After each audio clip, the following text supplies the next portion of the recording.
Welcome back to The Explainer. Today, we're looking at a totally wild collision of two worlds you would normally never put in the same sentence. Seriously, on one hand, you have the chaotic, physically dirty world of construction waste and municipal solid waste disposal, and on the other, you've got high-stakes international trade wars between Washington and Ottawa, mixed with absolutely cutting-edge AI technology. We're going to see how severe tariff threats over cross-border trade are literally forcing a traditional waste logistics company to pull off a stunning pivot, transforming from a simple hauling business into a high-tech data refinery. It is a completely fascinating story of survival and innovation. Okay, let's dive into this. Here is our roadmap for the Explainer today. We're going to start by mapping out the Ontario-Michigan waste corridor, and then we'll examine the 2026 border tariff crisis. From there, we'll look at the local fallout at the Dresden dump before pivoting to 905 Wood, the Sentient Bridge. Finally, we'll break down the Pixel 11 Pro AI stock and see exactly why data is the real product here. Section 1. The Ontario-Michigan Waste Corridor. To really understand this crisis, we've got to zoom in on a massive, kind of hidden logistics network connecting Canada and the U.S. For over 2 decades, there's been this highly integrated yet super asymmetrical relationship between Ontario's waste producers and American landfill operators. Just look at this staggering number, 3.46 million tons. Ontario currently ships up to 3.46 million tons of municipal solid waste, or MSW, across the border to Michigan landfills every single year. You know, Ontario generates millions of tons of waste, but just lacks the domestic landfill capacity to handle it all, making the province heavily dependent on this cross-border flow to keep its cities clean and its construction sites moving. And honestly, this reliance goes both ways. Imported Ontario trash actually makes up over 14%, 14.35% to be exact, of all waste disposed of in Michigan's landfills. Michigan has historically charged really low state fees for landfill disposal, which makes it a highly attractive destination for out-of-state and international trash. But here's the catch. When you have this much of your critical infrastructure tied to a foreign jurisdiction, you are incredibly vulnerable to macro-level political shifts. Section 2. The 2026 border tariff crisis. And that brings us directly into the geopolitical shockwave that completely disrupted this physical supply chain. The trade relationship between Washington and Ottawa recently hit a historic boiling point. In July 2026, Donald Trump's administration formally declined to renew the USMCA, or CUSMA as it's called up in Canada, for another 16-year term. Tensions escalated fast, leading to a temporary 3-day tariff suspension on August 18th for last-minute talks. But on August 21st, those bilateral trade negotiations collapsed entirely. The very next day, August 22nd, sweeping 50% tariffs under Section 338 hit a massive range of Canadian goods, throwing cross-border industries into absolute chaos. The political heat was immediate and frankly intense. Canadian Prime Minister Mark Carney framed this situation starkly, stating, "You're at war when you're attacked, and we got attacked." The retaliatory measures were swift on both sides. For instance, Ontario Premier Doug Ford maintained a strict retaliatory ban on U.S. alcohol at the LCBO in direct response to the Trump tariffs. Both sides really dug in, and that transnational waste arbitrage that Ontario relied upon, it was suddenly caught right in the crossfire of a full-blown trade war. Section 3. Local fallout.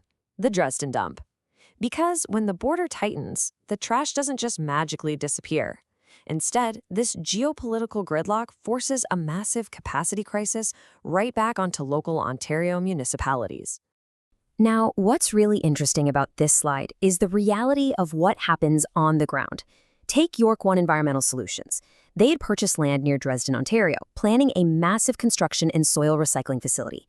Originally, they proposed bringing in 7,000 tons of waste a day. But amid intense public protests, rallies, and First Nations constitutional legal battles citing treaty violations, they were forced to submit scaled-back applications, dropping their proposed daily capacity all the way down to 4,000 tons. So this creates a huge bottleneck. Local leaders, like Don Euphemia Mayor Al Broad, voiced immense frustration. With the U.S. border choked by tariffs, hundreds of garbage trucks that would normally head straight to Michigan are now slated to rumble right through small local towns. Mayor Broad captured the local sentiment perfectly, basically asking, why should they be allowed to pawn it off onto us? It's a classic capacity cliff scenario. Section 4. 905 Wood, the Sentient Bridge.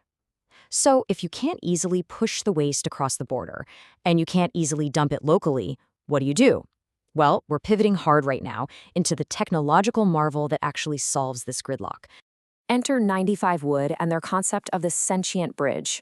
According to their own commercial strategy roadmap, 95 Wood is now a data company that happens to own dumpsters.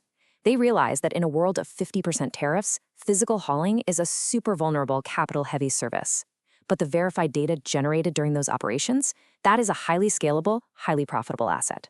The physical garbage truck is literally just a mobile sensor array now, and the scrap wood waste is merely the customer acquisition cost for generating extremely valuable compliance data. Let's walk through how their digital refinery application workflow actually operates out in the field. First, it starts with an RFQ origin pre-check, a request for quote that scores the CUSMA risk right at the start. Then comes intake via Edge AI right at the dumpster. Step 3 is cryptographic verification, ensuring the data is totally tamper-proof. And finally, the UI/UX outputs a 6-layer PDF wallet. This workflow brilliantly transforms a chaotic, physical dumpster load into a clean, audit-ready compliance asset. Section 5, Pixel 11 Pro AI Stack. To pull this off, you can't just use standard software, right? You need robust, edge computing hardware out in the field, making the Sentient Bridge possible. The whole foundation of this system is DMRV, Digital Measurement, Reporting, and Verification. Basically, it's a system providing an auditable, near-zero marginal cost data asset. By digitizing the physical world with absolute certainty, this DMRV framework is exactly what secures Ontario's industrial leadership in the emerging Canadian circular bioeconomy. On the ground, this requires a highly sophisticated tech stack. They're operationalizing the Google Pixel 11 Pro with Android 17 using the LiteRT AI stack. The Pixel handles the on-device AI inference to actively gauge clean versus contaminated ratios. The Titan M2 chip provides a cryptographic root of trust, meaning the chain of custody literally cannot be faked. And if the AI models disagree on a load, a protocol called Deep Reject escalates the load for physical sensor fusion testing. This specific stack guarantees industrial clarity, making absolutely sure the data will survive any strict border or regulatory audit. Section 6, Data as the Real Product. Let's conclude this deep dive by visualizing the exact financial math that makes this software as a service model so incredibly profitable. And this brilliantly illustrates why data is the real product. Let's say you have a load of waste with a declared value of $3,250. Because of the trade war, a default 10% duty might apply, right? Well, 95 Wood generates a verified certificate of origin for a cost of just $125. That certificate proves the origin, successfully bypassing the $325 duty. That represents an immediate 160% return on investment just for the paperwork. It turns abstract AI inference into concrete, undeniable ROI for the customer. But the value absolutely does not stop at border defense.